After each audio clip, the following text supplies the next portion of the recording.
Special fangs. Get it? Because I'm gothic. Two, my GF. Ooh, not in that way. Raven. Bloody Tears 666 for helping me with the story and spelling. You rock. Justin, you're the love of my depressing life. You rock too. MCR rocks. Hi, my name is Ebony Darkness Dementia Raven Way, and I have long ebony black hair, that's how I got my name, with purple streaks and red tips that reaches my mid-back, and icy blue eyes like limpid tears, and a lot of people tell me I look like Amy Lee.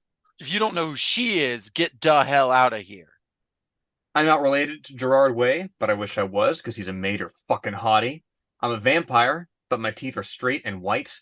I have pale white skin.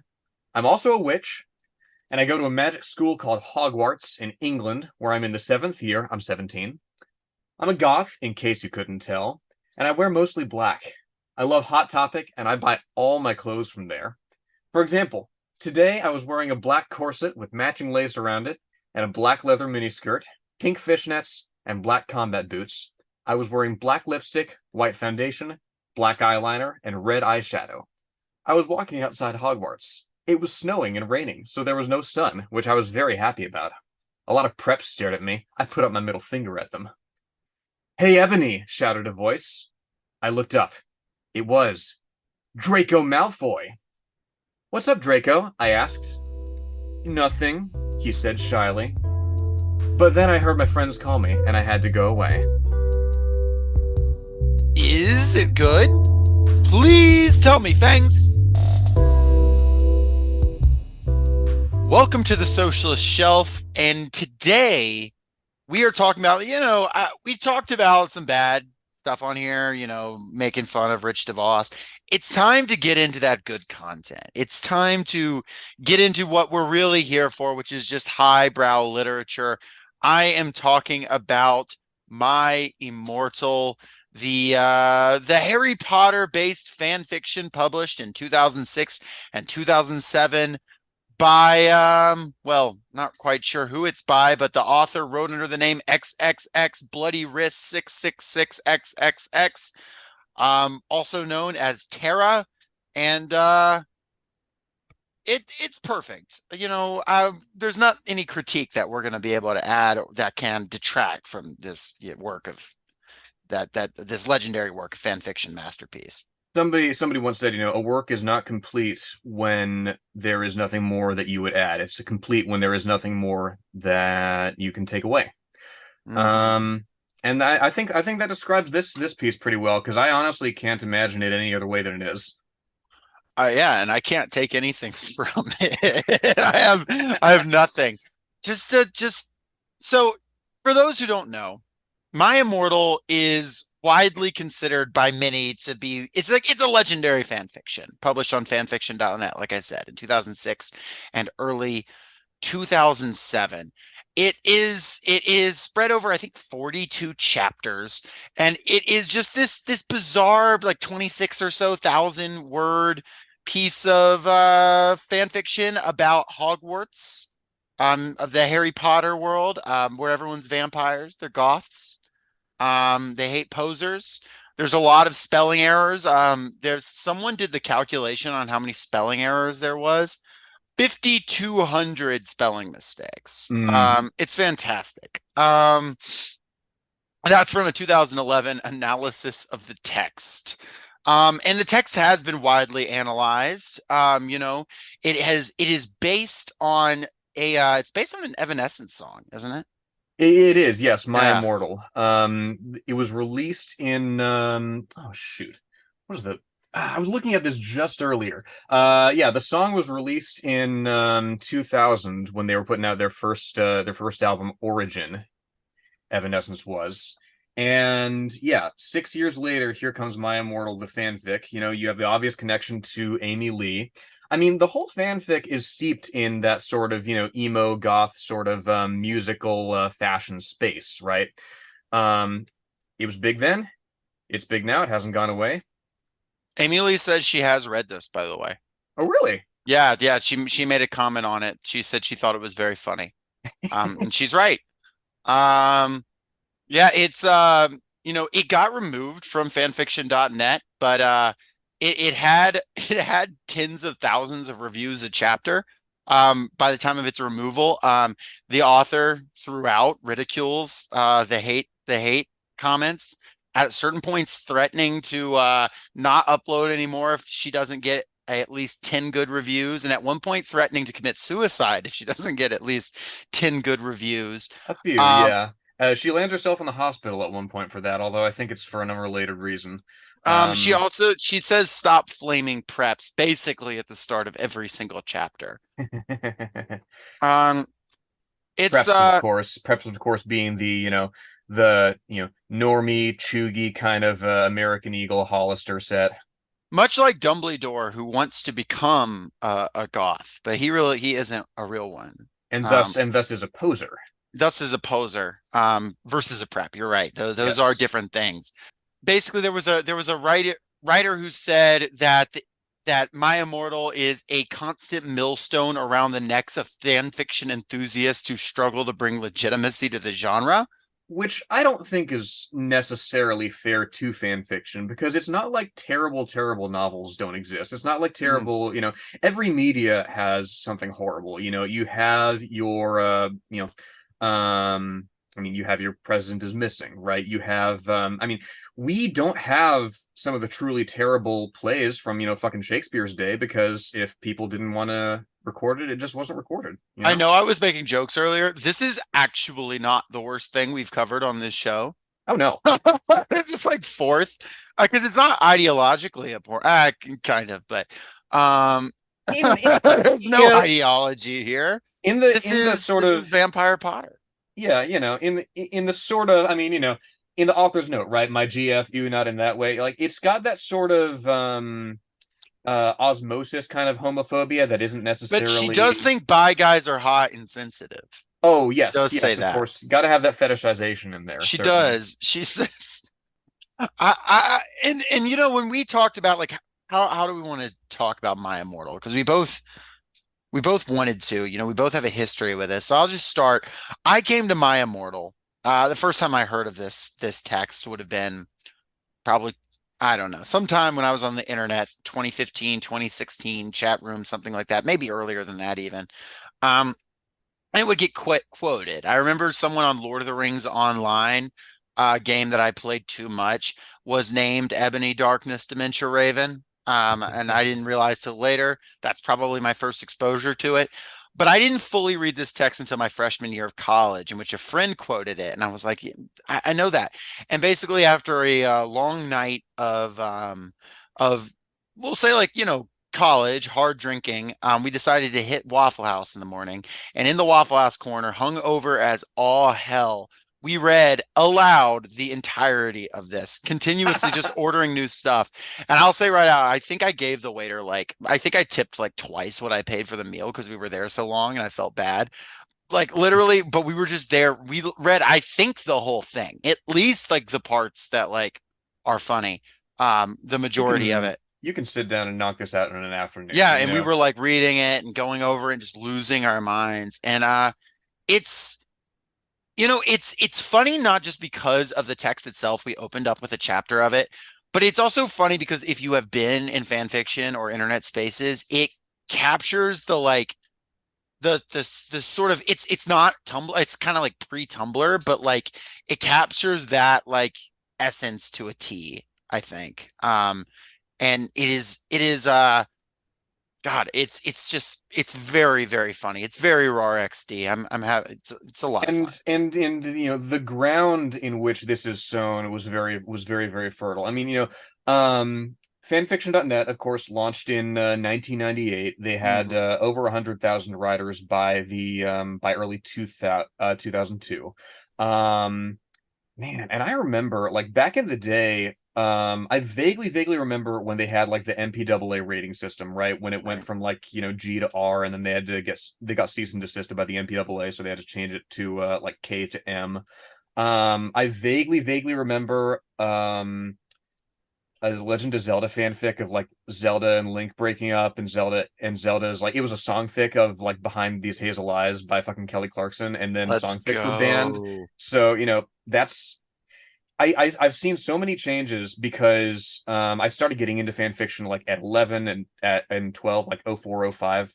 But the point is, Harry Potter was then and is now still the most commonly written about fandom on fanfiction.net. It stands today at fanfiction.net has 14 million or so stories.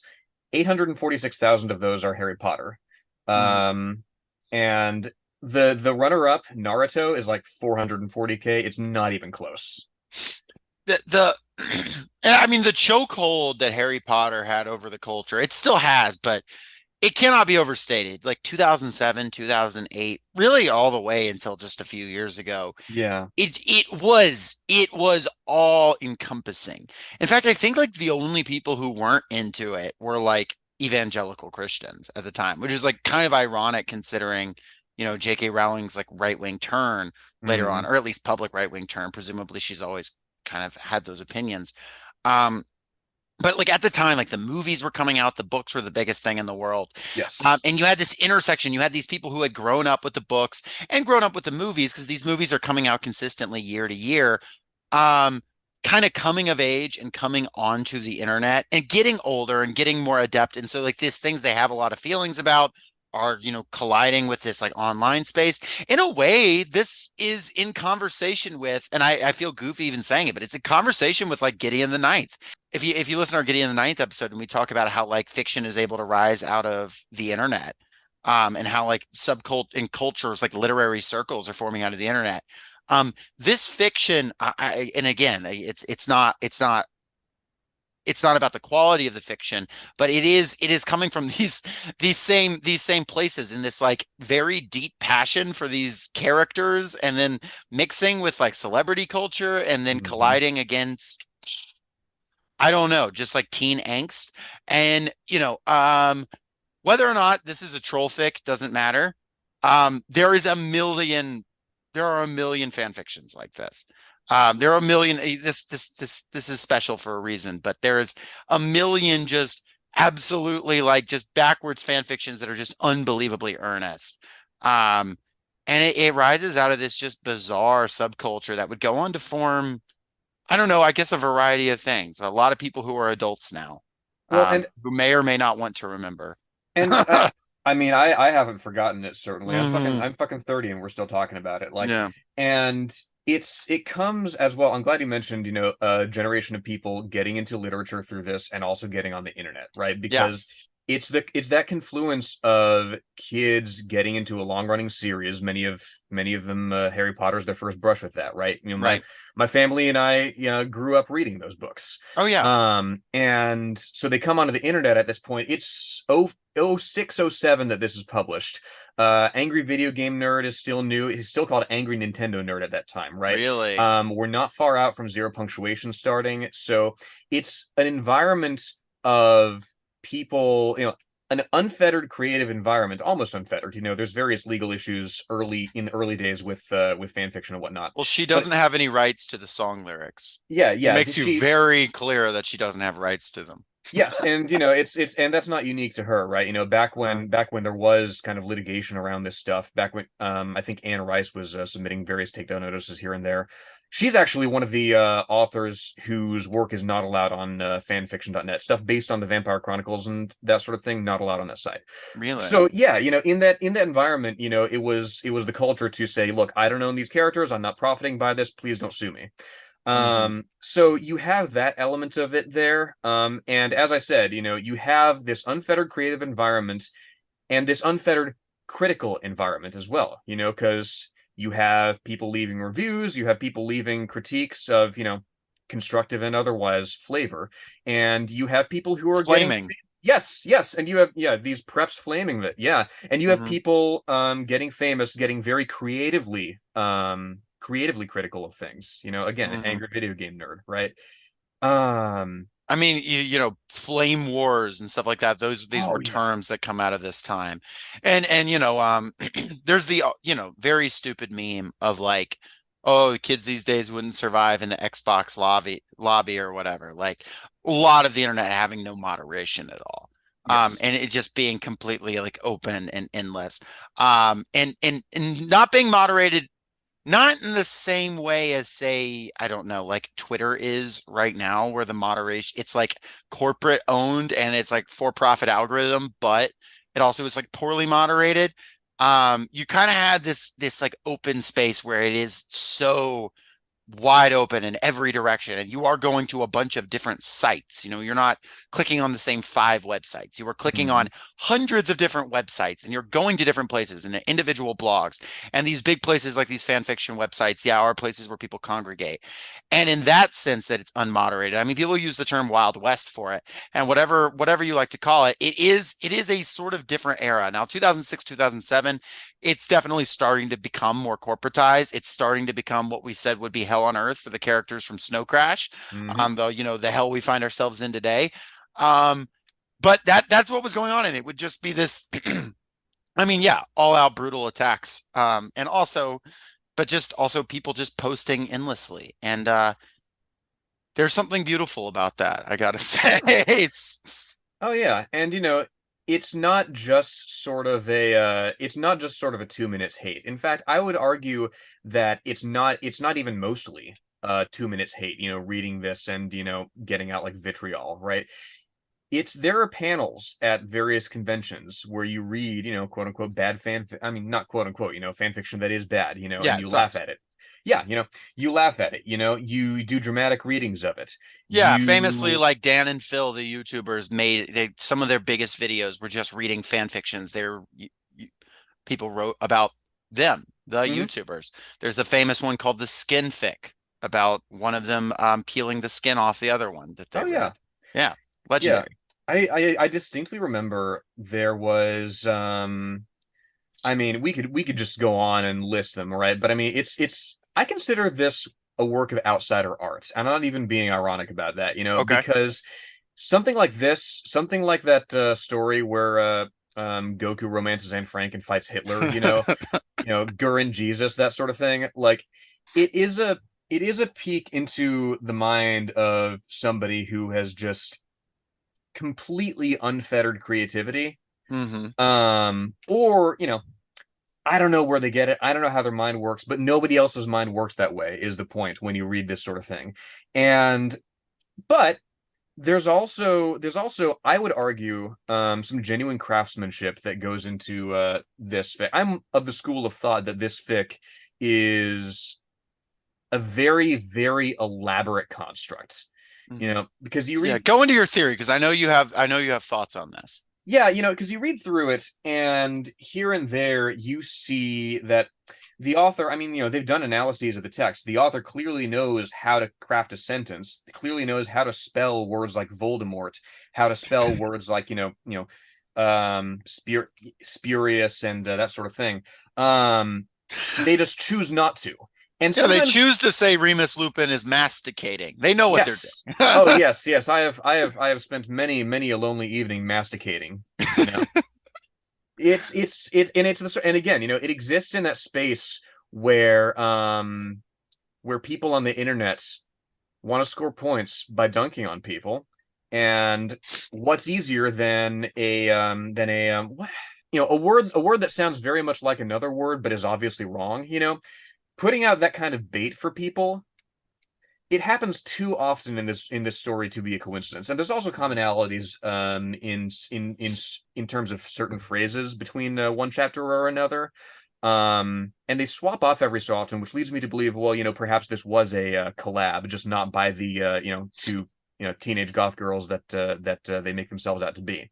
And worth noting, like this was a much bigger project than simply the story itself. Tara Gillespie, the alleged author of this, had socials, had MySpace. They're gone now. She had this friend named Raven. She also had a social media page. So there were identities that whoever wrote this was keeping up, which Some people derive skepticism from that, but you know, there are people who are very, very dedicated to their craft, and I don't think it at all unreasonable that that somebody was leading some kind of double life just as an elaborate prank.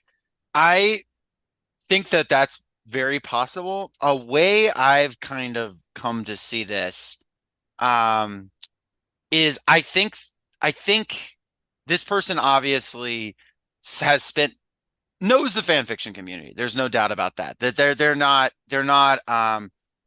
they know like what they're writing to. They know like what the sort of things to pull from, the mistakes people make in fan fiction that are unintentionally funny. Hmm. Um, I think what you've got here is someone who's I think it's like maybe it's their online presence was probably started as unironic and went towards like kind of half irony. I think that's a lot of people's online presence, especially in that period as they got older and they spent time on these websites and stuff. I can speak to myself, right? I spent time, I don't even remember what age is, on this place called like Camp Half Blood something. And it was a Percy Jackson role-playing website, right? And I started and I was like very earnest and very into my characters.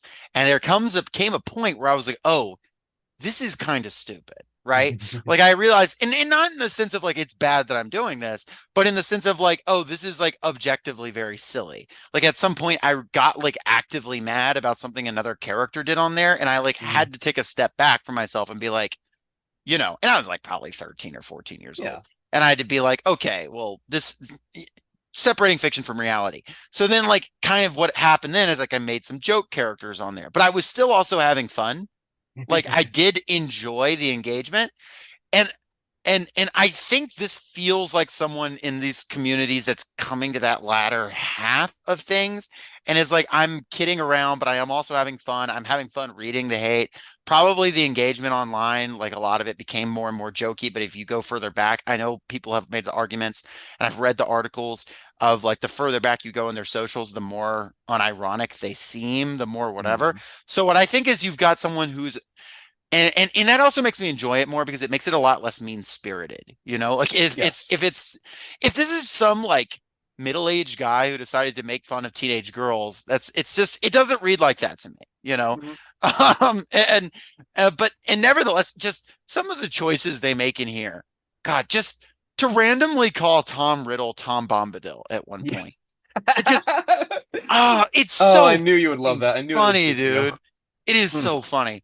So yeah, and I don't know. I want with all my heart to believe this is completely sincere. I know it isn't, but God, I do want to live in a world where this is Oh 100% yeah. sincere. But I think I live in a world in my brain where this is like 10% sincere. That's kind of where I'm coming at this from, but that's maybe putting more of me into it than than maybe it calls for. But I don't know what else is there to do. There's like five people who claim to be the author of this thing, so like it's hard to even know with that. You know what? 10% sincere, 90% not, and 100% reason to keep it in your thoughts. That's exactly right. Bada bang, bada boom. Do we want to Yes. try and talk about like what the story even is here? So we Because opened it's with it's really good actually. we opened with the first chapter, which was literally just Ebony describing her clothing.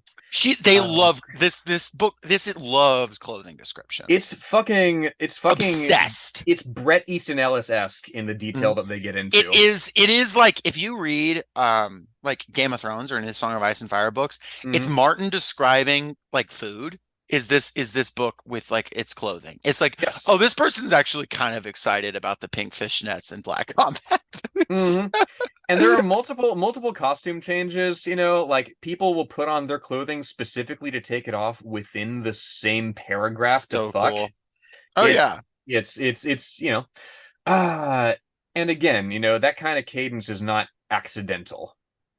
Yes. Every chapter, of which I think we said there are 42, maybe 44, starts with an author's note, which is mostly either bloody tears saying, thank you for helping me with my story, the wife, which is Bloody Tears 666, also Raven, who's Yeah, also an insert character. there's bloody wrists and then there's bloody tears. And yeah, you're right. Bloody tears is Raven, whose self-insert is a girl named Willow who Yes, who briefly they have a falling out, and in the story has something bad happen to her and gets called a slut, and then they're like hmm clearly friends again, and so isn't getting called a slut anymore.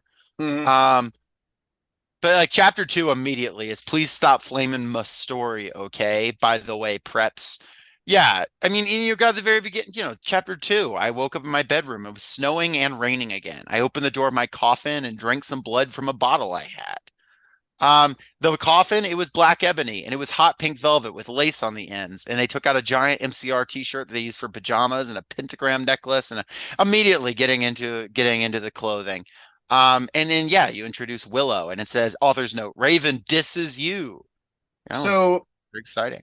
one of my buddies in college had this joke where he would sing like a show tune or whatever, from fucking whatever musical, like Sweeney Todd or Hamilton or whatever. And he would get to the end of a phrase and then sing like a note like half up or half down, and it Mhm. would just grate. And it was, it wasn't annoying, it was genuinely funny, Mhm. because we come from musical theater backgrounds. We know when something's like just wrong enough to sort of like be nails on a chalkboard, cardboard on concrete. And that's what the author's note, break in like Raven, this is you is doing here, right?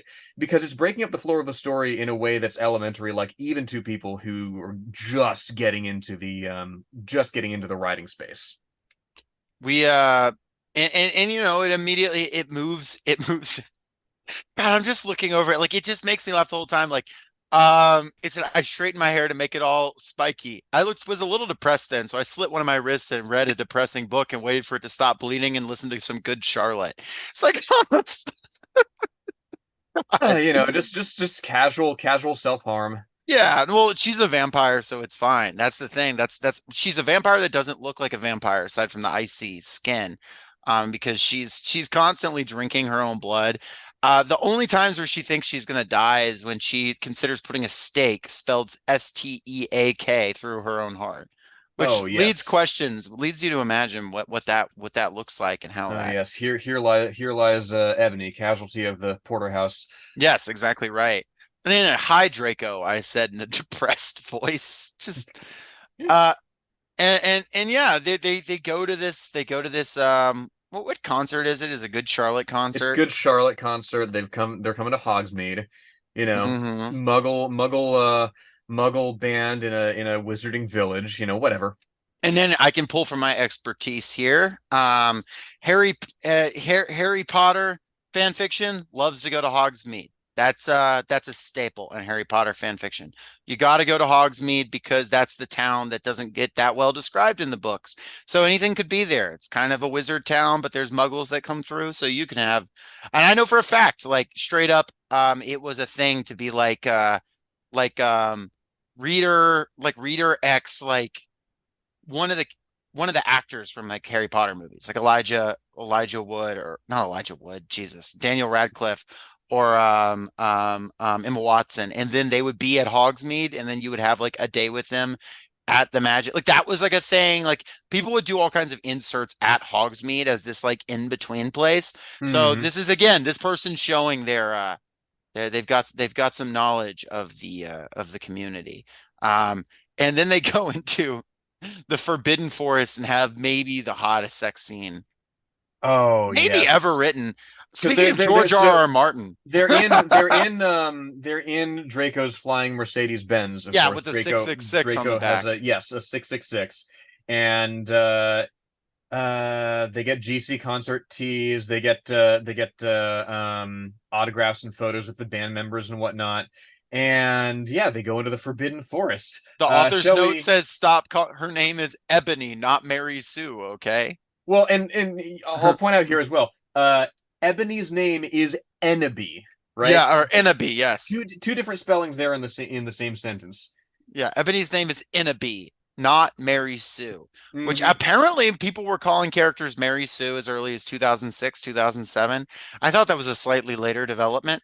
So it originates, if I remember correctly, from a really old Star Trek fanfic, Mm. where the main character was kind of this perfect self-insert. I think she was the daughter of one of the captains. It's a Either, wish fulfillment thing, yeah, yeah. exactly. You know, it's Let me it's look. Character created by Paul Smith in 1973 in a story, A Trekkie's Tale. Yeah, hmm, you're right. Spock tells her, "You're perfectly logical." The captain says that you're a genius and incredibly attractive. And she says, "I'm not that kind of girl." And then they all say that she's like the greatest and she saves everyone. And then she's put in the order of good guyhood. the Uh, order. Yes, yes. the Tralfamadorian order of good guyhood, according to this, which is great. What? We got a crossover. Um, Okay, okay. Well, you know what? It occurs to me that here's another one for the coincidence nexus. I wrote this down. So halfway through the story about Ebony mentions that she and Draco kiss like Chad Michael Murray and Hilary Duff in a Cinderella story. but she hates Hilary Duff. Here's the thing. Oh yeah, yeah. Like she literally takes time out of that description to say, "Oh, I hate that bitch." You know. Here's the thing. 10 years after a Cinderella story, you know what Chad Michael Murray starred in? What? The Nicolas Cage Left Behind. He played Buck. Let's go. See, it all comes together. It It all all comes together. it all comes together. This is at the Chad Michael confluence Murray, of who so is many. one of the worst parts of that movie, and that movie has some bad parts in it, let me tell you. Which movie? Um, A Cinderella story? no, I haven't seen that one. I'm talking about the Kirk or the Left Behind movie. We should I, watch A I'm Cinderella not story. kidding. I'm not kidding. Kirk Cameron is better at Buck than Chad Michael Murray. He He has genuinely a is he better. has a wheelhouse. Yeah, he's got a wheelhouse of like worst guy ever, but like Those at least worst wheels guy ever is something. those wheels may be square, but it is a house. Yes, it is. Speaking of, but yeah, the best sex scene of all time. They go out into the woods. You have it. Why don't you take it all? Because it's a very short one, not Yeah, I unlike got it. I got it. Draco leaned in extra close, and I looked into his gothic red eyes. He was wearing color contacts, which revealed so much depressing sorrow and evilness. And then suddenly I didn't feel mad anymore. And then lots of dots. Suddenly, just as Draco kissed me passionately. Draco climbed on top of me and we started to make out keenly against a tree. He took of my top and I took of his clothes. I even took of my bra. Then he put his thingy into my you know what, and we did it for the first time. Oh, oh, oh, I screamed. I was beginning to get an orgasm. We started to kiss everywhere, and my pale body became all warm, and then, all caps, "What the hell are you doing, you motherfuckers?" It was endless dots, Dumbledore. "What the hell are you doing, you motherfuckers?" It was Dumbledore, which notably, one of the only times Dumbledore is spelled correctly in the entire yes. text. It's mostly Dumbledore for the Well, rest of yes, it, yes. which is vastly superior, by the way. The very Dumbledore. next chapter, the fucking author's note says the only reason Dumbledore swore is because he had a headache. I It's that was a joke with me and my friends. If I was like if someone said something rude or whatever, it was like, listen, the only reason I did that is I had a headache, which is actually sometimes the reason that you're mad. So once again, sometimes. getting to the human condition here. My Yes. immortal is. Well, and there is a certain precedent for this. It is in conversation with something else that's happening in Harry Potter because by this time, of course, Goblet of Fire, the film has been released, Yes, and and all the books are out at this point. Yeah, like the last book came out in like so early the last 2000. book, Half-Blood Prince, comes out in '05, so it was out by this time, which makes it all the weirder Wait, Half-Blood because Prince is second to last, I think. Half-Blood Prince is second to last, yes, which makes it interesting because there's an author's note very late in the story, so like it would have been out for a few months by now, but the author says, "Oh man, I can't wait to read this book. I bet Snape kills Dumbledore because this and that and the other." So literally spoils it, by the way, in that window where it still can be spoiled. 2007. Okay, Deathly Hallows is 2007. Yeah. Yes, and That listeners snip kills Dumbledore. like if you'll recall, that was the big meme of the time. Some people had gotten it much earlier than others, so people were literally doing drive-bys of people waiting outside of bookstores to buy the book and going, Yeah. "Snape kills Dumbledore." Yeah.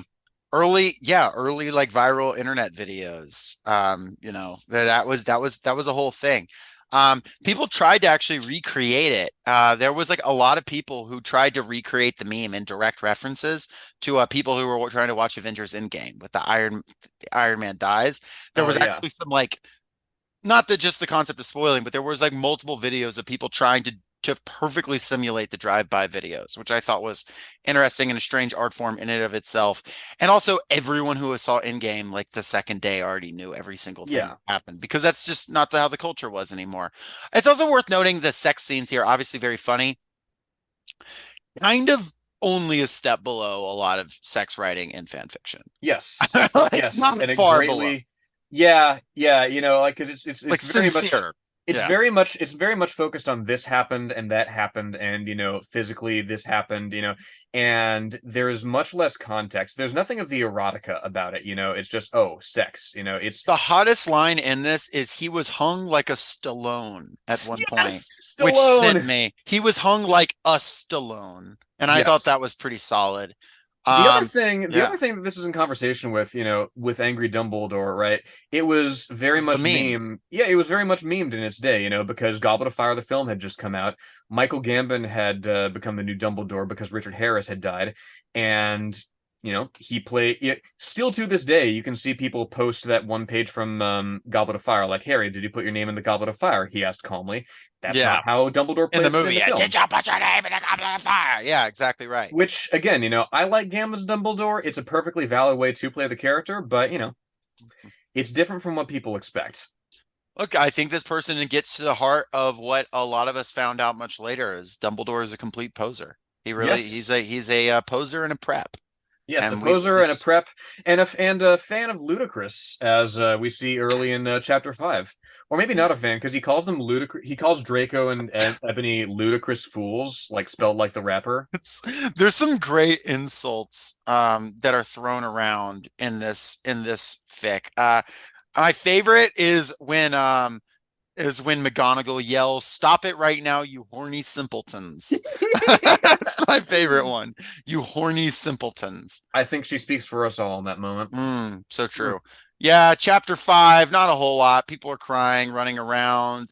Every single chapter, basically, someone yells at someone, they get Oh, upset. oh, chapter 6 is important though because we find another of Ebony's classmates here. That's true. Uh, And not just Count Chocula, who is referenced in this as the only cereal she'll eat.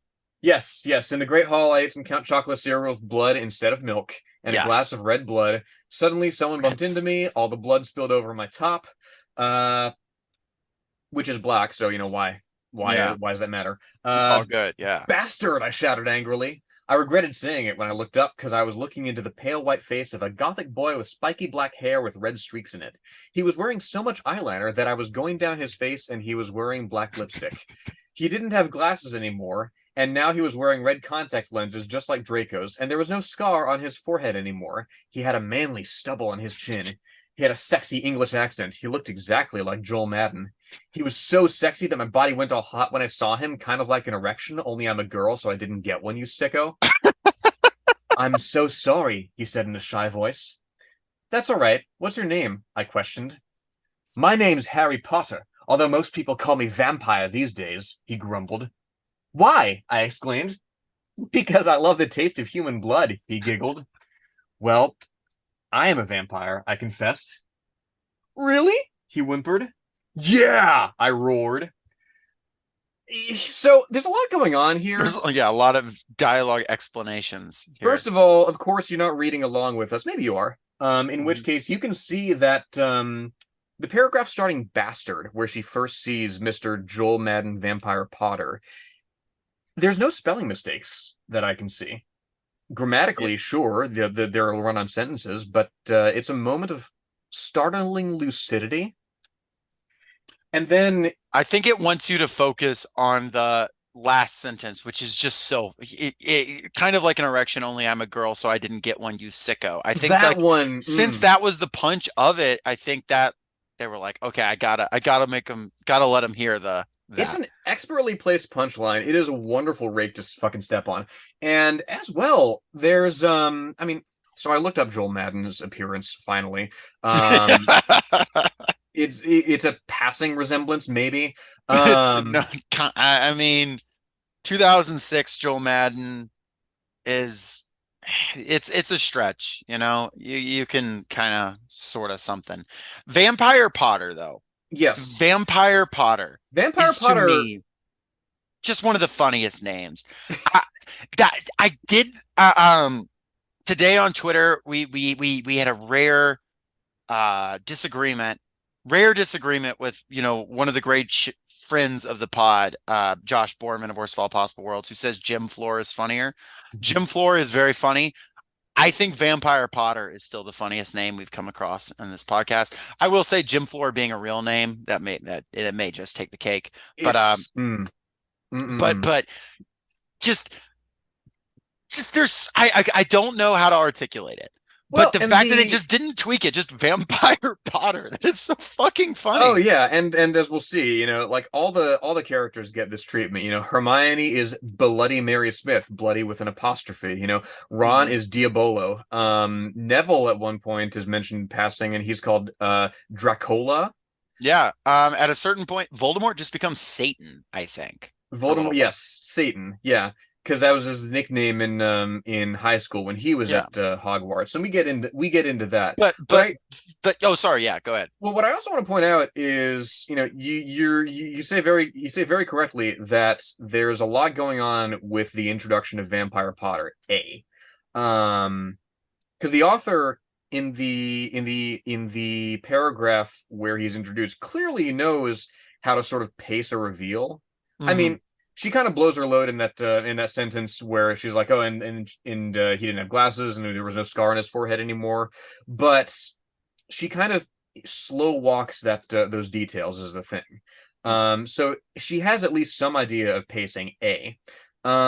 Which makes me wonder regarding the name. So biblically, Judas killed himself in a potter's field, right? Right. And is it no, it was Cain who was the ancestral like first vampire in Vampire the Masquerade. So I Yes, thought but there if I thought Judas, I thought there was a connection like Vampire Potter. Yeah. if you wanted to do, you know, if you wanted Judas to be sort of the dark Jesus, and if him rising again would be vampire, Dark um, Jesus. dark Jesus. But yeah, Vampire Potter I think is extra funny to me just because like that is a lot of fan fictions are AUs, Hmm. alternate universes, um, which to me like I always found very funny because a lot of them would get so far from the original universe that I always started to wonder why the person just didn't write their own thing at a Hmm. certain point. Like there would be AU, and sometimes you kind of need that. You need that like tether to feel like comfortable writing something, even though once it's become something all your own. Um, but no, a very common one, and this is more basically just like, oh, putting them in a high school setting, like an American high school or a college setting or whatever.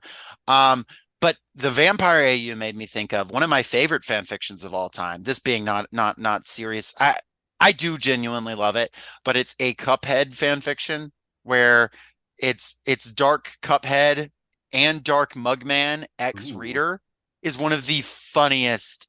It is, and this one is, I will say, is not a joke. It's very clearly Just sincere. just sincerely getting fucking Eiffel Towered by the dishes. Yes, and it's very sincere. This person is very clearly trying really hard. Um, and it is one of the funniest fan fictions I've ever come across in There's my entire other there's life. other stuff that falls into that category as well, and I really love when people get unhinged but also completely serious. Have you read I don't remember the name of it right now, but there was a story that was the giant squid paired romantically with Hogwarts Castle. Um, no, I don't think so. Like the castle itself is alive and the squids pleasuring it, like Sure. various like rooms within the castle map to Right. parts of its body. Naturally. The kitchens are like, I think they're like heart or whatever that gets hearts racing. And of course when the castle comes, like the chimneys blast out smoke, and like all the faucets overflow and whatnot. There's very clearly creativity, there's thought put into it. And again, that's part of the charm of fan fiction, because you can get this stuff out that would never be published, at least not outside of the self-publishing space, because there's definitely like bizarro imprints that will do this sort of shit.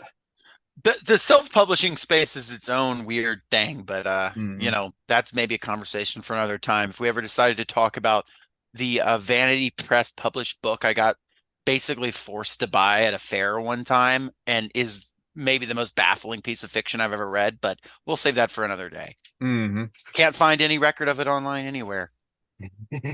I think it might be the Necronomicon, but I'm not certain. Man, lost media, like there was this really, I was way too young to have discovered this, but there was this like Super Smash Brothers fanfic on fanfiction.net from, I believe, before the days where the M18 plus rating was banned, like the really explicit shit.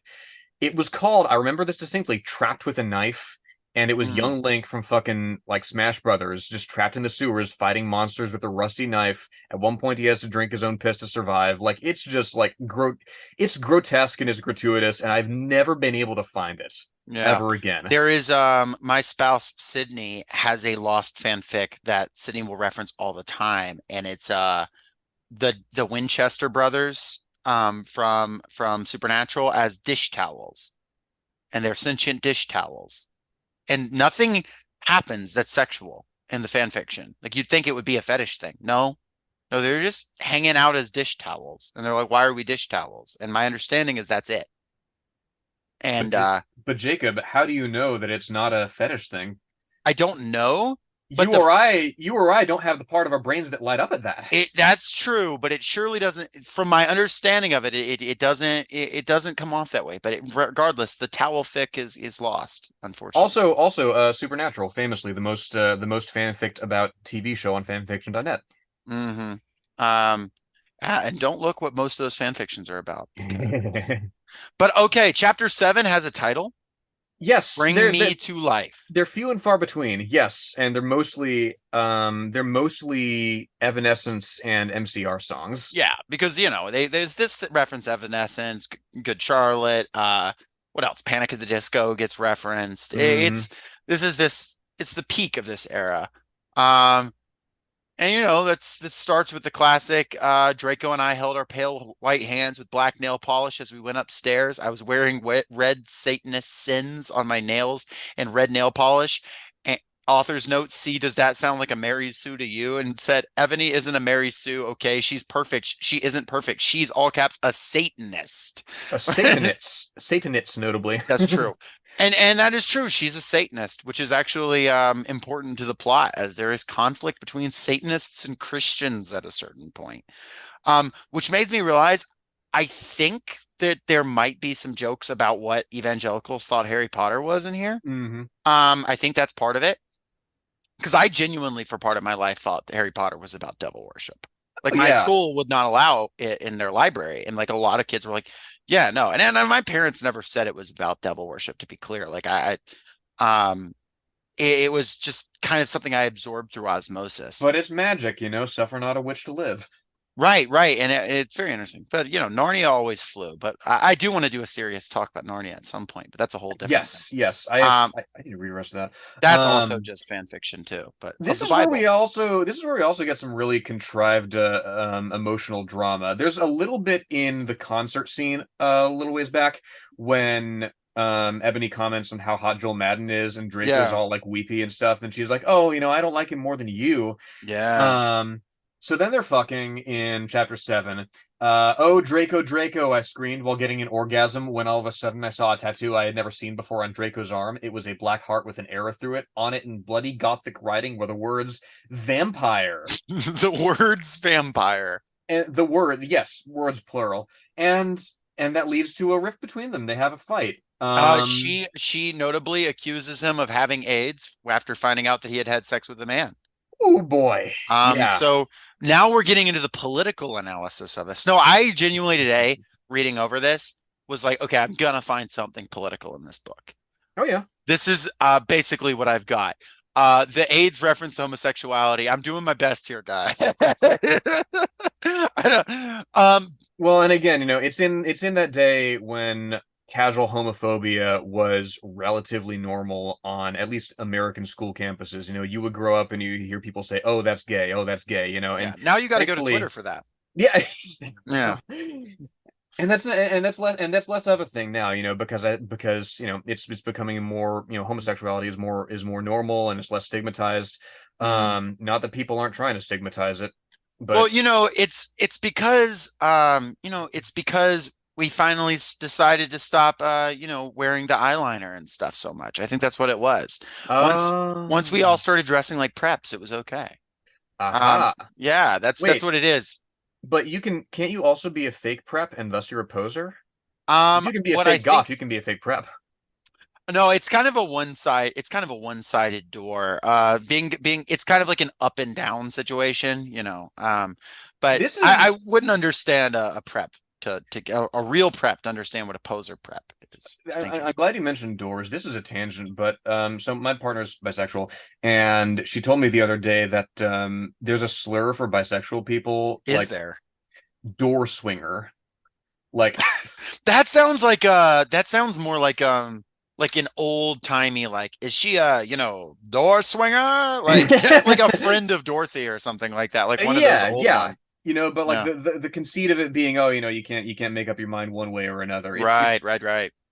It, it it's weird, I because it again, I'm not bisexual. I haven't had this directed at me, but it's something that I'm like, people use that as an insult, like fucking yeah. Hmm. But context gives meaning. I guess Ah, so.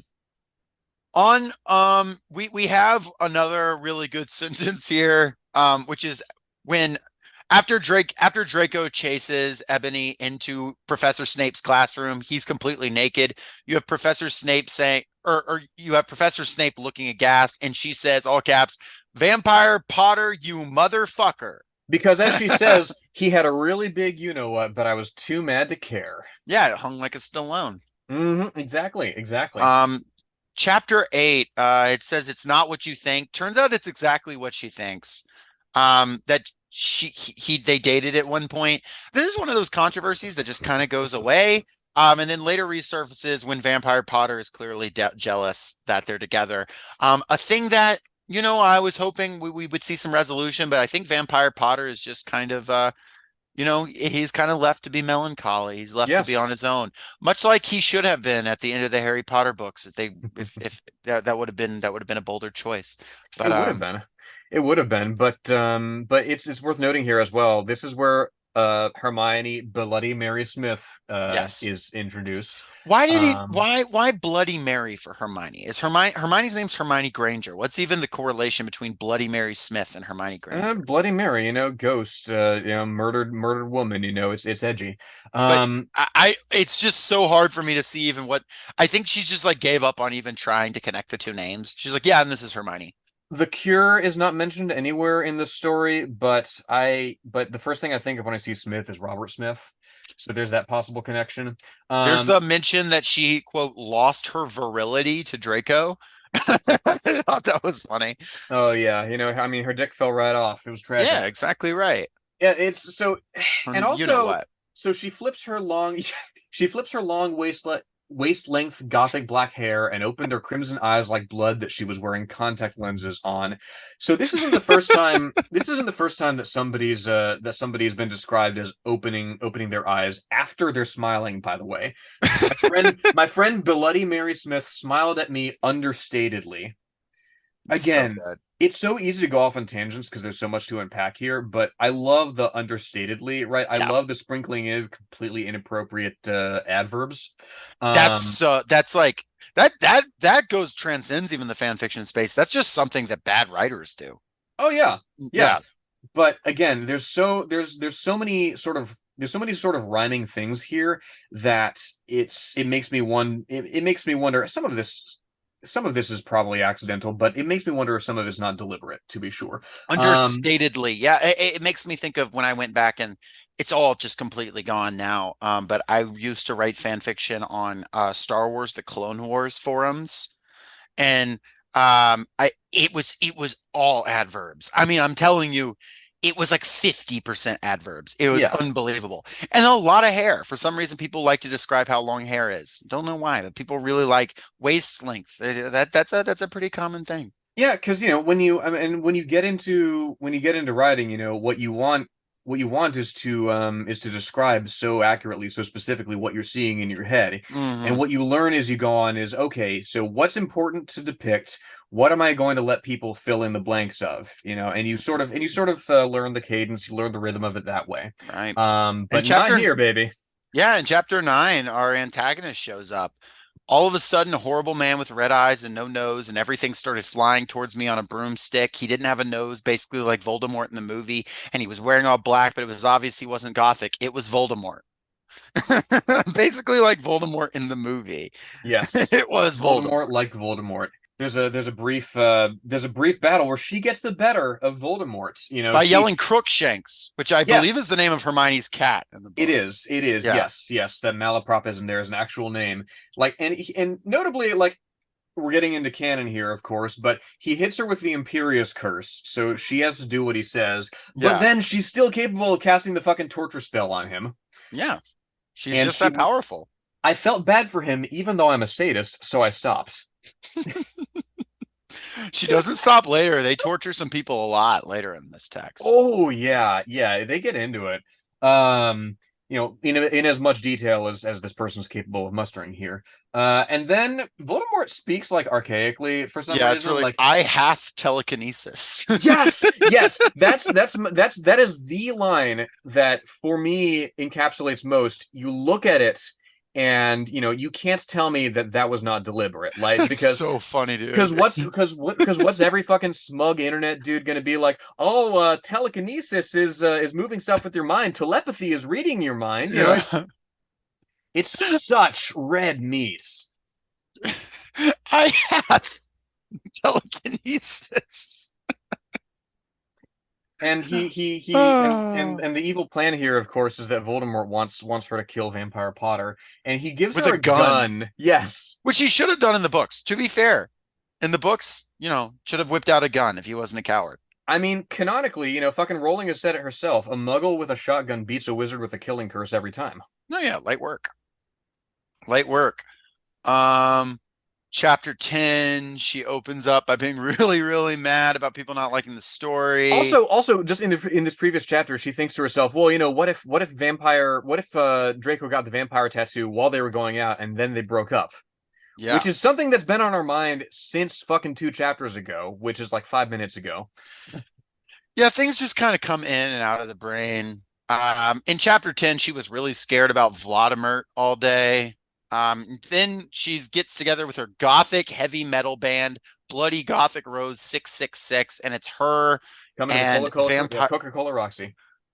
Yeah, it's her and Vampire and Draco and Ron, who is I think called Diablo, and Bloody Mary. And Hagrid, who is like called Hargid a lot.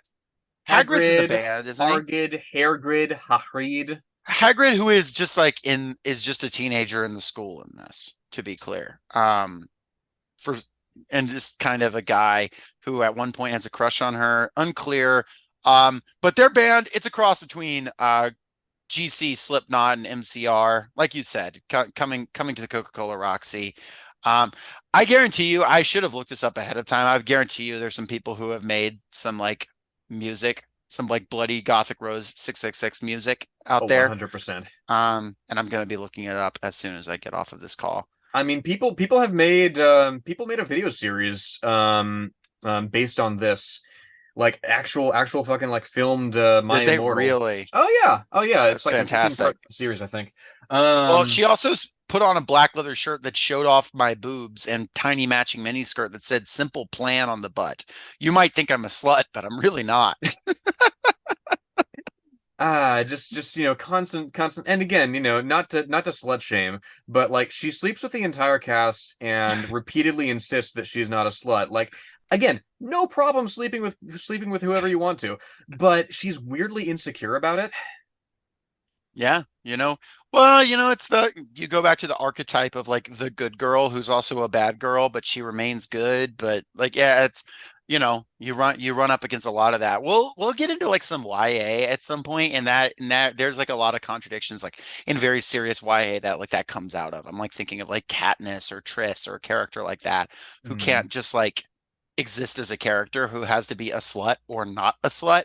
I know that's more serious than this is actually trying to engage with, but that Hmm. is actually a thing that like unfortunately is like incumbent upon like young women in fiction, Yes. especially this type of fiction that's going to be discussed to death on internet circles of people who are in their teens to early 20s, that because that is just going to be the discourse around it.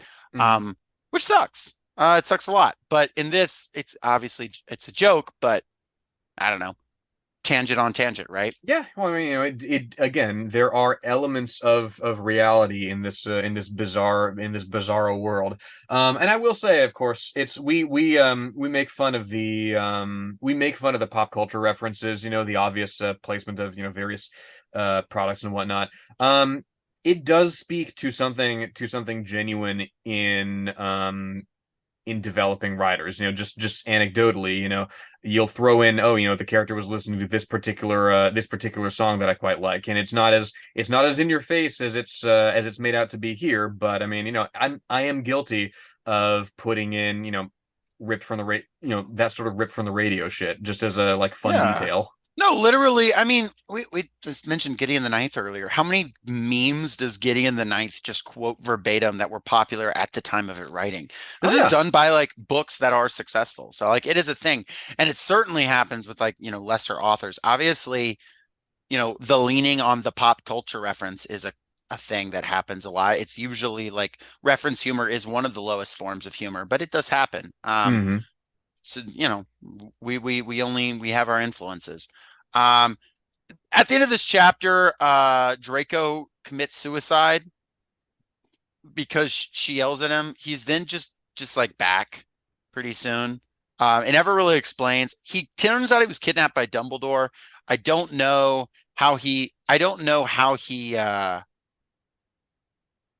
I don't know how he slit his wrists and they saw him dead and then he's kidnapped by Voldemort, and I don't know that that get explained. Oh yes, yes. Voldemort has him bondage, But in famously. chapter 11, it says this chapter, it deals with really serious issues. So just worth noting it, this chapter deals with really serious issues, Oh Jake. yeah, yeah, like really, really sensitively handles suicide. Very he- sensitive. The anyway, Lincoln Park song, yeah. I started crying tears of blood, and then I slit both of my wrists. They got all over my clothes, so I took them off and jumped into the bath angrily while I put on a Lincoln Park song at full volume. I grabbed a steak, STEAK, and almost stuck it into my heart to commit suicide. I was so fucking depressed. I got out of the bathtub and put on a black low-cut dress with lace all over it, sandly. I guess it was gritty and it gets everywhere. It's good. So she's slit her wrists. She's jumped into the bath to almost kill herself. She puts on 6 pairs of skull earrings then. Yeah, she just puts it behind her and dresses up again.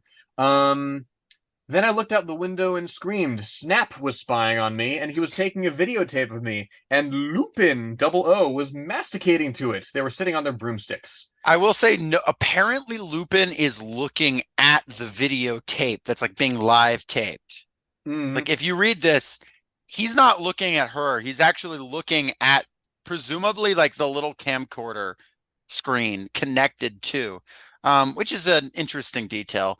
And then, she pulls up the powell of Marilyn Manson's. You have Abracadabra. He yelled Um, at Vampire. Yeah, Vampire Potter comes in. He yells abracadabra. He yelled at Snape and Lupin, pointing his womb, mm. which and, presumably is supposed to mean wand. and then you have Hagrid ran outside on his broom. What do you know, Hagrid? I may be a Hogwarts student, but I am also a Said Satanist. Hargirid. Hargirid paused angrily. My other favorite line, of course. This cannot be, Snap said in a crisp voice as blood dripped from his hand where Dumbledore's wand had shot him. There must be other factors. That's a pretty good Snape, pretty good Alan Rickman there. Rest in Um, peace. um, Lupin holds up the camera triumphantly. she This. hates Lupin in this. Mm. Lupin gets, which if we want to extend the AIDS metaphor, Oh um, God, yeah. apparently, and I hate this. I will say, like, not in this. In I hate J.K. Rowling doing this, but she was like, "Oh yeah, Lupin in the books was always meant to be an AIDS metaphor," which fucking drives me crazy. That's an insane thing to say. Ooh. Um, Mhm.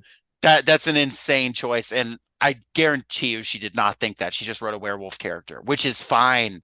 Um, but if you really want to stretch things out here, this book is let's say maybe or this text is predicting J.K. Rowling's changed stance towards Lupin later years. This Oh yeah. the mind of this writer, the mind of Bloody Wrist 666 cannot be understated. Well, and it's speaking of predictions as well.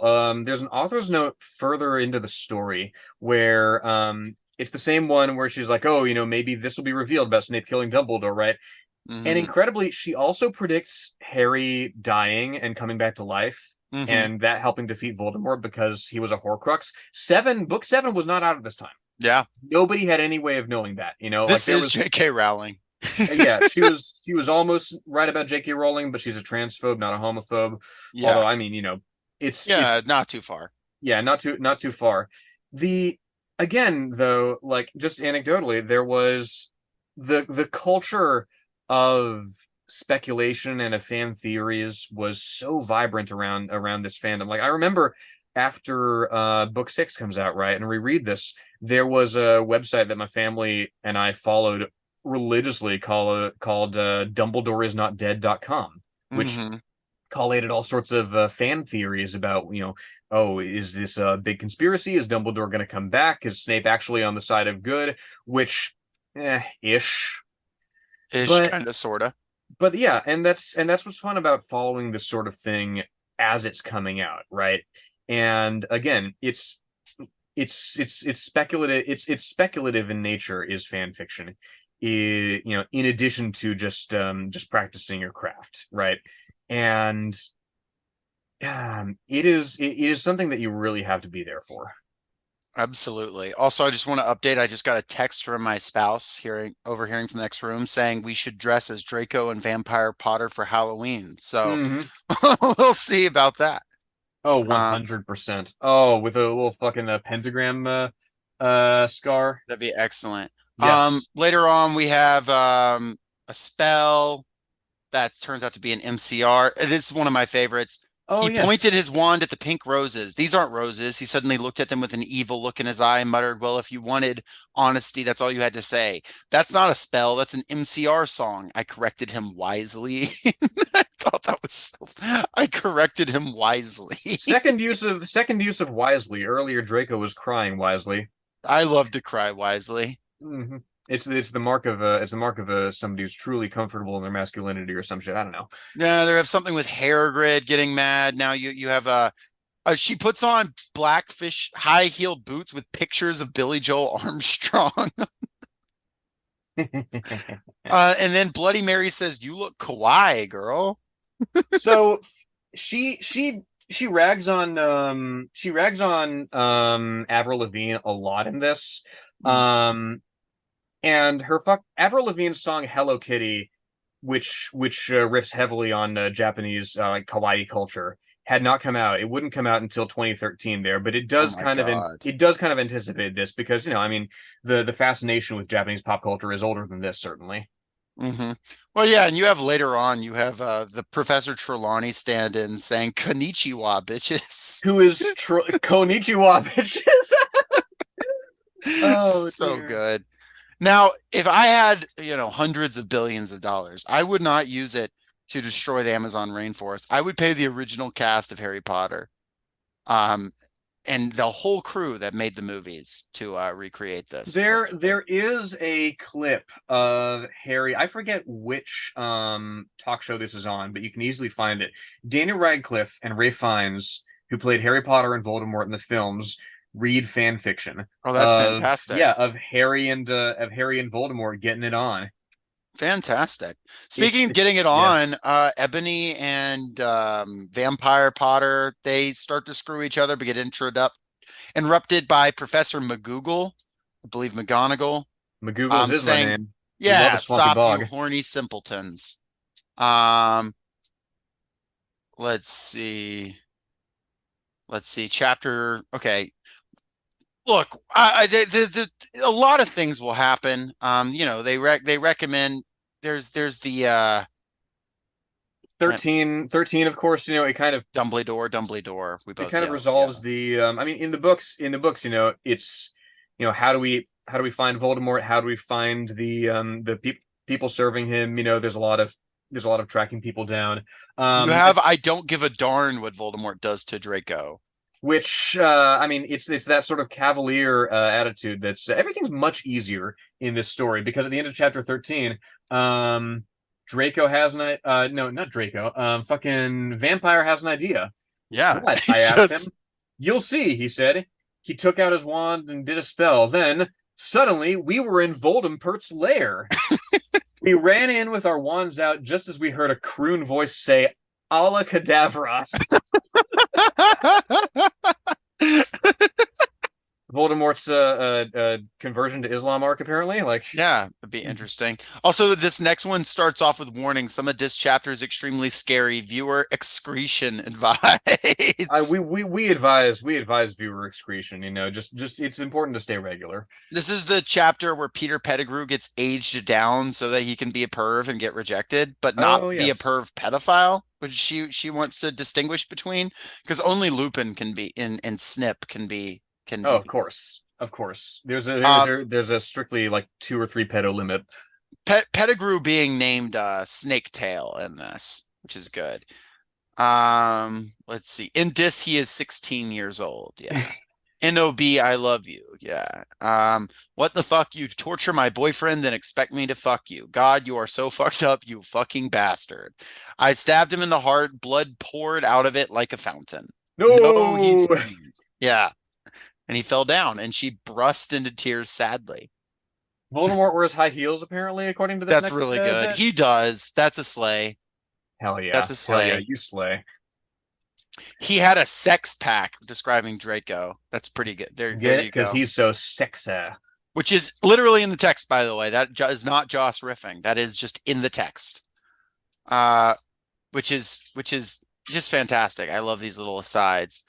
Um, oh She she yeah, gets all she gets all angsty about were you gonna read about her yeah. like Just yep. everybody likes her. She says I'm good at too many things. Why couldn't I have been born uglier? Why Yes, couldn't yeah. Satan have made me less beautiful? She Having a says. satanic Cordelia Chase moment. And you know, I'm trying to the after this part. I feel like this part is where like my like think of the book, I think of like kind of up to here or so. There's like a lot more shit that happens, and we can definitely like talk about it. But like I just want to like know it gets like increasingly less like not that this has been coherent, but it gets increasingly less coherent as it goes along, like from Yeah, here. there's a chapter that gets like repeated for some reason. Yeah, they go to a concert and then there's a reveal and then they're not at the concert anymore. And I guess it's supposed to be a flashback. Because the Death Dealers are pretending to be My Chemical Romance, the Death Dealers Uh being the Death Eaters. Death Dealers, which notably, I mean, in a later chapter, she's wearing a like leather jumpsuit, kind of like fucking Celine from Underworld. If you haven't seen it, get out of here, she says. So she's aware of Underworld. She's aware of other people called Death Dealers. Right. And um you have like introduce a guy named Tom, I think Tom Riddle, that sells clothes at like a Hot Topic, basically. But it's not Voldemort, it's just another guy with that name. Hmm. Hmm. And then he's like thinks she's hot, but then he doesn't become anything. When was the Um, last time that you went clothes shopping and then the person working at the store gave your clothes to you for free because you look so good at them? that happens every single time to me personally. God, you magnificent, magnificent, handsome bastard. So true. So true. And like Bloody Mary said, yeah, it looks tautly hot.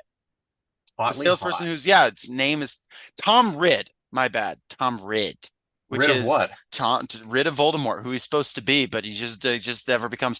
Notably, this text doesn't finish though. It's worth noting. I know we haven't gotten there yet, but notably, when this gets to the end, Hmm. yeah, the author does go on vacation, so it's possibly Tom Ridd was going to be revealed as the true villain all along, but this text doesn't actually reach a conclusion. So sorry Yeah, for anyone's on the edge of their seat. the narrative's not as tight as it might be. Well, that was all going to be, tied together perfectly, but she went on vacation to W. Um, which presumably some people presume is Dubai, but it's hard to know for sure. Yeah, it's and this is the part of the story where we're about halfway through. Not in terms of word count, certainly, because the chapters get longer and longer. Yeah, we're on page Um, 19 of 62 at this point. but at this time, the author's notes get like increasingly adversarial with Raven, and like they have their falling out, and then they make up like a couple of chapters later, which again, I It don't know. happens. Yeah, Yeah. and I don't know how real that dispute is. It reads like something that if you subscribe to the multiple authors theory, at this point I imagine the conversation like, okay, the novelty's wearing thin. Why don't we have these characters break up briefly? These friends break up briefly in the author's Yeah. notes. Would be funny. But it evolves in another way once Raven makes her triumphant return to Bloody Wrist 666's Terra's life, um, which is that it starts getting a plot. A little bit, Which yeah. which plot is there's this prophecy that our Trelawney stand-in um is privy to. Well, it's weird, right? Because Ebony has the vision, and then Trelawney kind of explains it. This character who is Trelawney slash Professor Sinistra, who is an unseen character in the books, not really clear, but it transpires that Ebony has to go back in time to when Voldemort was at Hogwarts and seduce him, so he turns good because he was unloved, and so that's why he became Voldemort. But it happens inside, I think, the pensieve, which is a memory seer. So, there's a lot of concepts that are kind of running into each other. This also happens right as Dumbledore decides he wants to be goth and redesigns the main hall, the Great Hall, to be goth, and he starts wearing eyeliner and trying to look younger, making him a poser, making him a huge poser, which is unfortunate because he doesn't know the songs, he doesn't know any of it. Um, I think whose idea is it for her to go back in time? Is it like the Trelawney stand-in that she like randomly curses at a lot, I like believe affectionately? I'm scrolling through here trying to fucking look for it. She has a dream about Sirius and Lucian, which is supposed to be Lucius Malfoy dying. I Yeah. believe it's the Trelawney character. Yeah, there's like yeah, she that's I think that part is the Blade reference. Yeah. And Yes, yes. yeah. Where she has a dream that Lucian Malfoy and Sirius Black are inexplicably shot by a gun-toting quote black guy, and then she says, "I'm not racist," which I'm pretty sure is a reference to Blade, like the Wesley Snipe movies that were Oh coming out. man, don't you hate it when you do a racist thing like mentioning a black character? Yeah, it gets problematic when you immediately say afterwards you run it back. But yeah, the president or Professor Sinastra slash Trelawney slash Sinatra, another joke that I liked. Remus Lupin and Snape, there's a part where she catches them having sex with each other. And she records it and she uses that as like blackmail, but sometimes she's their friend and sometimes Snape's trying to kidnap them. It's a little unclear. Dobby shows up once and is just watching in the Great Hall. Um, there, there are a lot of things going on, and even the going back in time. She goes back, meets young Tom Riddle, who calls himself Satan. She refers to him as Tom Anderson and Tom Bombadil and Stan at different times. And he's the band with James Potter, Severus Snape, Sirius Black, and Lucius Malfoy. James Potter, who takes the name Samaro after Samara from The Ring. Yeah, that was pretty good. It starts to get like the references start to get a little more high effort. How many more chapters even get names? Like chapter 27 gets a name. I'm thinking of that. Like Vampires Will Never Hurt You is chapter 27's name. Chapter 35 is Ghost of You, spelled Ghost Hmm. of Oo, of That's course. good. And Oh, if it sounds like we're falling apart here, it's just this it's hard to keep up with. Like it's just kind well, of saying stuff at this I point. mean, as the Harry Potter as we grew up with the Harry Potter series, so do we break down with this story. Yeah, I mean, like you just get to the point where, they're just changing clothes every 5 seconds, and Bloody Mary is just saying, "You look fucking kawaii, bitch." Fangs, I said.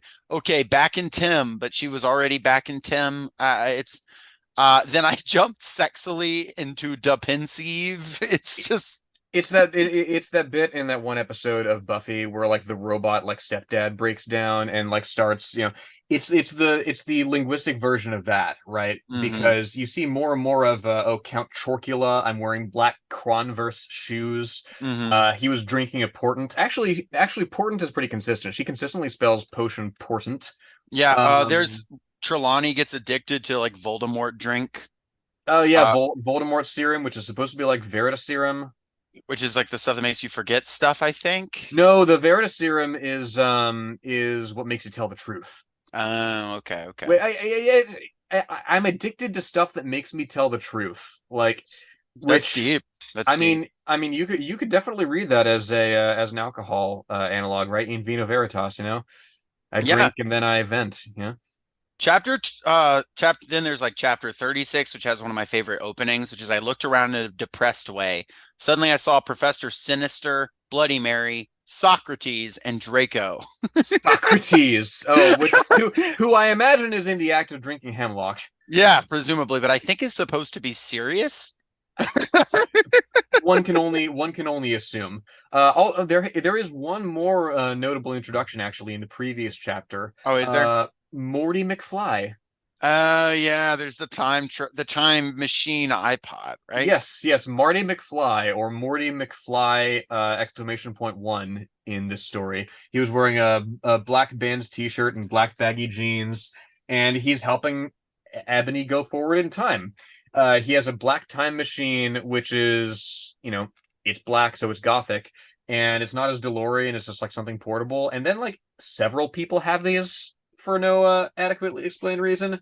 You get the sense that the author's trying to wrap this up in they're trying to wrap this up quickly, but in a way that just raises so many more questions. The author does have like one really a couple more good tricks up their sleeve though.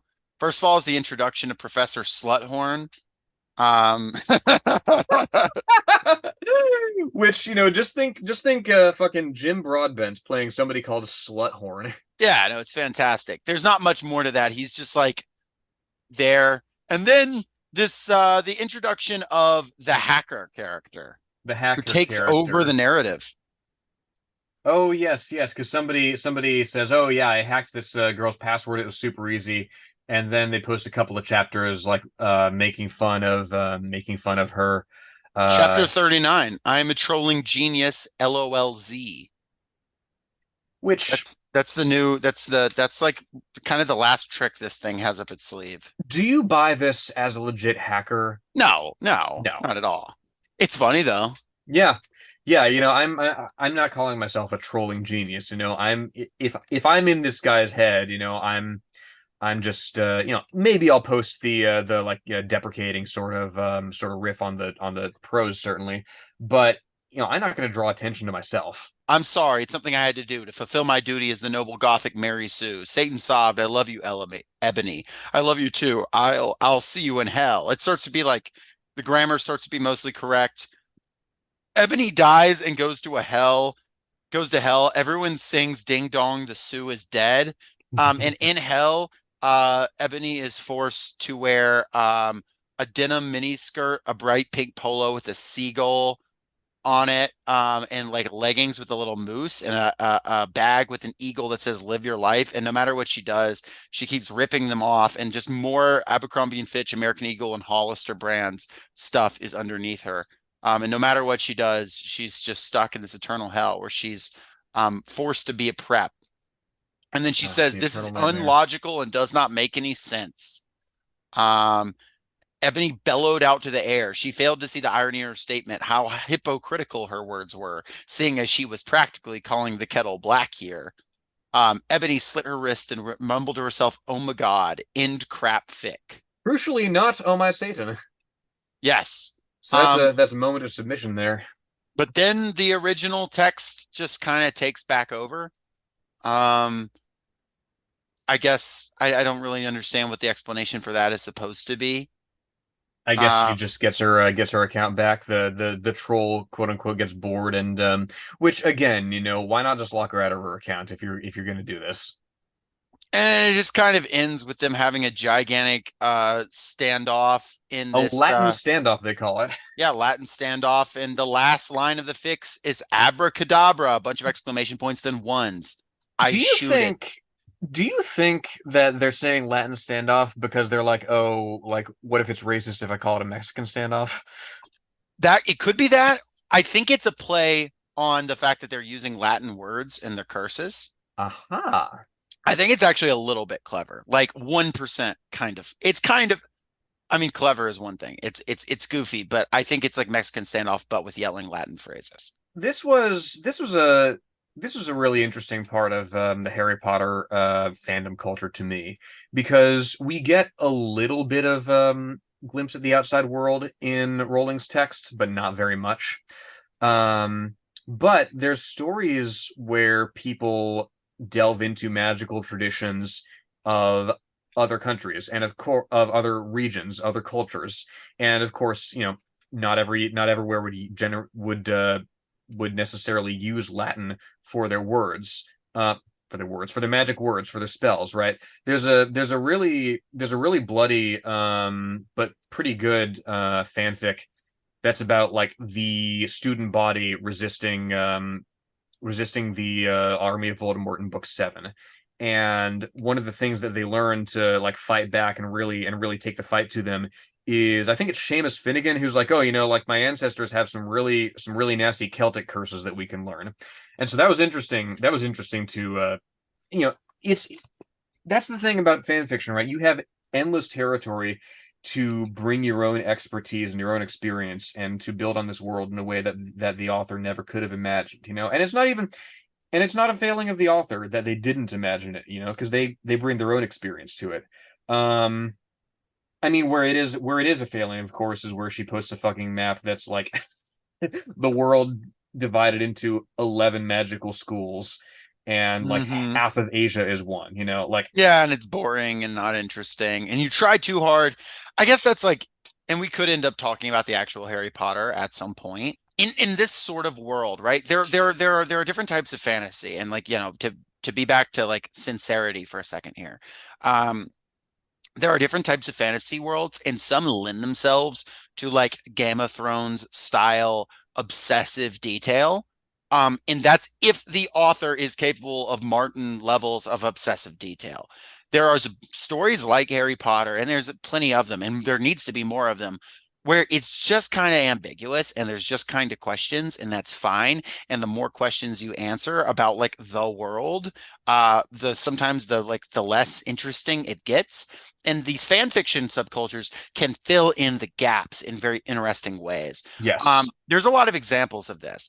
I think someone who's done this very effectively is Rick Riordan with the Mhm. Percy Jackson books, because he started introducing new mythology into the same world and saying, "Oh yeah, no, the Egyptian gods are still are a thing in this world, and the Norse gods." And then he started allowing other people from different cultures, because he said he didn't feel like equipped to write like about other like certain cultures, like letting them write Rick Riordan Presents books, and like Mhm. those gods are in the world. And he doesn't say, "Oh, here's the breakdown of it. This amount of spirits go to this afterlife." He's just like, "Yeah, no, it's all of them.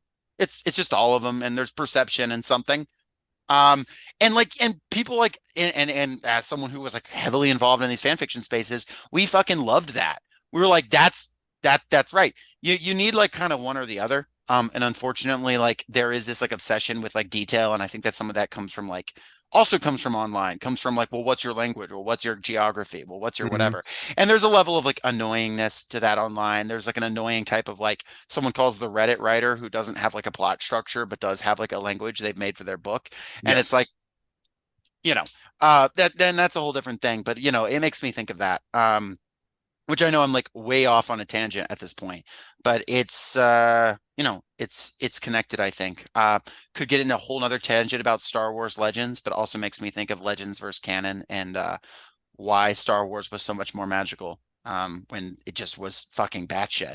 Sometimes that's what you need. Just Back in the balls to the day walls. when I distinctly remember in sixth grade reading a book about I don't remember who the protagonist was, but it involved Boba Fett as like a major side character, and he was fighting like a bunch of zombies that Dr. Evazan had created, I think the it was fucking Tales from Jabba's Palace, probably. It was Maybe, probably the maybe it second. was It was probably Tales from Jabba's Palace too, because they released a Star bunch of Wars. they released a lot of short stories. Yes, And that would have been, yeah, I think that's one of the tomes of Tales of Jabba's Palace. Star Um, Wars Zombies. yeah, you'd have to narrow it down because there's a lot, Well, and and different again, types too. like it sounds like the sort of thing that that you would see only in the fan fiction space. But again, like the Star Wars expanded universe was massive. Like Mhm. even less curated than fucking Star Trek. Just about anything went. I would say it's probably equally levels of curation to this, to My Immortal. It's that level of curation. Um, oh man, do a Wikipedia dive sometimes. Folks, you might hear a cut here, and that's because we kind of paused it to do a couple things. One's, bathroom break, as one does, but also to kind of say, like, how are we going to land this thing? Where is this thing going? Because we have wandered all over the place. Now, like this episode, obviously, is just for fun. Oh, the whole podcast is just for fun, but this episode to like an insane extent because it is, as you can tell, baffling to talk about, fun as it is. And the question was, where do we go? What do we draw? What do we say? And, how do we get off this ride that is My Immortal? And Joss, I think you might have some thoughts on that. Yeah, well, I mean, Alan Moore famously said, read bad books, read something terrible, just marinate in awful prose and ridiculous adverbs and that sort of thing. And if you're a creative type, you don't return to these time and time again just to, shit on somebody's, efforts. Some of the stuff may be sincere, right? Hmm. And you don't return to it out of malice. You don't return to it out of spite. You're not, one of those people who's in the reviews saying, "Oh, never write again." You know, you laugh at it. You laugh at what's done wrong or what's done weird with a view to thinking to yourself, "Okay, so how would I do it? Right? Why is this funny to me?" You know, it's and crucially, what am I seeing and what am I laughing at that I am guilty of? You know, you compare yourself to yourself, certainly, and you see yourself in, other people's creative processes, as a way to sort of recognize that, yeah, being creative is a process and we don't all start good at it. We may luck into really good beats here and there. Cool. Latch onto those, grow from it, strip away the old stuff. That doesn't work so well. It's and most importantly, just have fun with it. Right. It's, yeah. I have any number of things that I've written that I would go back and laugh at. There was one of my favorite Dragon Con panels recently, right? You go up and you read a like 500 word sample of your old shit, and everybody kind of good naturedly laughs at it because we've all been there, Yeah. No, I mean, I'm speaking as someone here who, like, I've told stories of fan fiction I wrote. I spent quite a long time. You won't find it, but I ran a pretty successful microblog where people would commission me to write fights between superheroes and fictional characters, and I was obsessive about it. And like Oh, let's go. the prose was bad. Like I don't even like, it was requests that then turned into commissions because there were like so many people who were like really enjoying reading it. But like there was this community. This was by the way on the website Quora. I had a microblog on the website Quora before it absolutely devolved into just like bot hell. This was like, I won't say early, but when there was like a subculture on there that people were submitting questions to me on there, wanting me to write a story between these superheroes fighting. And it got to the point where people would literally pay me like, no, no, you got to put mine at the top of the list here, right? This isn't because me, who was writing under a pen name that I won't say in case there's some way that you can find this. Um, it's not because they were like so good, right? It's not because my analysis was so amazing. I put a lot of effort into it, but it was goofy. What it was there was like a community that had built around it, and people knew that I was going to put analysis in, I was going to put time in, I was going to put explanations in, and yeah, it would be like adverb heavy, and my grammar would be bad, and the characters would talk like fucking AI versions of themselves. Probably they would talk like they just quote themselves from comics and movies, just spliced into my narrative. But there would then be my explanation for why I felt that way. And then there would be comments after comments and discussions and forums and people writing literally like counter thesis, like writing their own stories counter to it, explaining why it would have gone that way. I mean, we were just doing like polemics out here about whether Hmm. Captain America could, beat Batman in a fight. Like people were straight up and like it got nasty sometimes because again, it's the internet. But like the fact that I was able to be, it's a type of earnestness that I find myself wishing I could like recapture. Um, and trying to recapture. Um, and we live in an incredibly just like cynical, hyper ironic world. And like my Immortal, obviously, there's a lot of irony here. There's a lot of, making fun of this thing itself here. And that's fun and Hmm. that's fine. And irony is also fine. We'll talk about like people like some postmodernist writers at some point that are genuinely good despite my problems with their ideology. Um, but I guess what I'm saying is, may I have the rhetorical and prose skills of David Foster Wallace and the earnestness of Bloody Wrist 666 or whatever Yes. on a forum, Yes. uh, that I'm trying, because but I cite David Foster Wallace, as an example of a postmodernist, someone who's this amazing writer. Just his text is unbelievably good, and he himself is seeking endlessly to be like, where am I being sincere? Where am I not being referential? Where am I in obsessing over like, am I referencing something earlier? Am I trying to be too cute? Is this too cute by half? Am I thinking I'm deep here? Is this fake deep? Is this real deep? And it's interesting, and it's miserable and it sucks. And it's the curse of living in an internet age where everything is available and any idea we can have is at least tangentially similar to something someone else had. But I think of these fan fiction communities, like honestly, as dog shit as a lot of it is, there like lives on this like earnest flame, and sometimes it has and real original cool stuff comes out of that. And we talked about it in our Gideon the Ninth episode.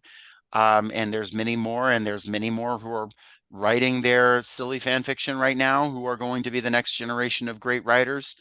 Um, and some of them will write silly prose, and someone will write their next Harry Potter and hopefully not be end up being transphobic.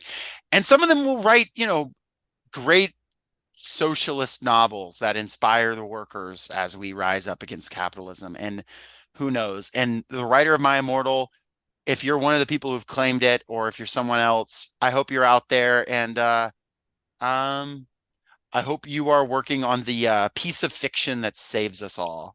How's that? Amen. Oh And that's man. that's the thing, it's will we ever find out who wrote it? I don't think so. I think this stands alone as sort of a again, a genuine piece of outsider art that in its own weird way it serves as a fun distillation of what it is to be finding yourself creatively and Hmm. to have, as you say, the absolute confidence and earnestness to be all that you are in every stage of your life, as locked to one stage of one's life as this story is, Hmm. um some of my friends still write fan fiction. I still make an attempt occasionally to I mean, I have stuff that I want to go back and finish because it is genuinely fun. It is a wonderful environment to play in. And that's what's beautiful about, fanfiction.net, about now Archive of Our Own, which is even more expansive in terms of what's seen on there. Um Part and parcel of this creative environment, of this environment of criticism and exchange of ideas, and of playing in these fictional worlds, is recording it, is archiving it, and seeing, not only where you were, but where your peers were, where, the million places that fandom went. You know, and that's what I hope we never lose. As the world evolves, as society goes through its changes. God, If imagine if Elon Musk buys fucking Archive of Our Own, Yeah, I what mean, we would lose. I put in a I asked ChatGPT to write a paragraph in the style of the fan fiction My Immortal, and it can't do it. It's just says, I stumble through the crowded hallways, my hair hanging over my eyes. I am misunderstood, and my boots are echoing. And it can't do it. It can't. There is something deeply human about this shit. And That, yeah, even then, like the it's just taking from it. Yeah, of well, course. yeah, but it still lucks into like a description of the environment that Bloody Wrist 666 almost never does. Hmm. You know, is it good? No. No, But, that's the thing. Like, you won't get this sort of I mean, you can get the occasional like goofy juxtaposition of words by a text generator, but you're not gonna it's not a window into anybody's soul. It's not. This though, is. though, if It's someone does want to make an AI that is trained entirely on fanfiction.net and nothing else, I would at least be interested to see what it has to say. But not because of the AI, right? But because of what is the conglomeration of these people look like when it spits something out. But at the end of the day, that human earnestness, that human touch, we never fail to disappoint when it comes to just being strangely surprising. Disappointing sometimes, not always good, but certainly surprising. Yeah, absolutely. No doubt. Absolutely. Yeah, this probably won't be the last fan fiction that we do on this podcast. No doubt. We Um, can definitely do one of higher quality at some point if we chose to. But and in Josh, do you have conversation any with the Texan question. Yeah. yeah, Josh, do you have any other final thoughts? Because I have only really one thing to say as our sign off. I mean, write what's in your heart, be it a troll fic, be it something earnest, be it, don't be afraid to fuck up. And who knows who it might touch. Yeah, I mean, Kingdom Hearts fan fiction, writing that got me into the, literature writing space. I probably wouldn't be doing this podcast were it not for that. Mm. And ultimately, at the end of the day, I just don't want to hear any flaming on this episode. I don't want to hear any preps speaking about this episode. We got to see at least 5 good reviews, or I'm gonna be so sad I end up going to Saint Manga's hospital. And at the end of the day, MCR rocks. Tune in next week when we read Harry Potter Becomes a Communist. See everybody.